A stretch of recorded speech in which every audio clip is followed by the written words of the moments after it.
नाज़रीन headlines breaking news है अवां शेयर कई पिया चक भरसां ॻोठ शहर मोहम्मद ब्रोही में अणॼातल हथियारबंदनि जी फायरिंग में नौजवान मारिजी वियो।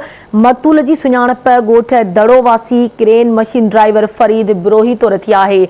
अफ़सोसनाक ख़बर आहे अवां शेयर कई पिया चक भरसां ॻोठ शेर मोहम्मद ब्रोही में अणॼातल हथियारबंदनि जी फायरिंग में नौजवान मारिजी वियो। मक़तूल जी सुञाणप ॻोठ दड़ो वासी crane machine driver Farid Brohi तौर थी आहे।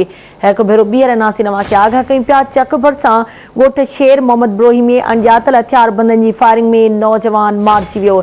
इन हवाले सां तफ़सील मालूम कंदासीं। चक मां आवाज़ विच रिपोर्टर आसिफ सूमरो असां सां लाइन ते मौजूद आहे। आसिफ, इन वाक़े जे हवाले सां कहिड़ा तफ़सील आहिनि, आगाह कजो।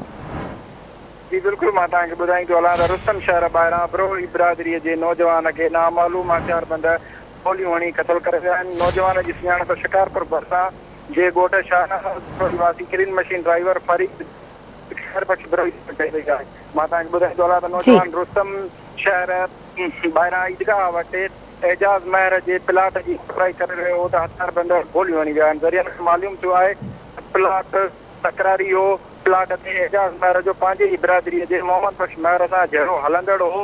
कोटराईअ खां अॻु बि शहरनि क्रेन मशीन ड्राइवर ऐं ॿियनि खे प्लाट में कमु करण खां रोकियो हुयो त प्लाट तकरारी आहे, तव्हां हिन में कमु न कयो। ठीक है, मेहरबानी आसिफ तफ़सील खां आगाह करण जे लाइ।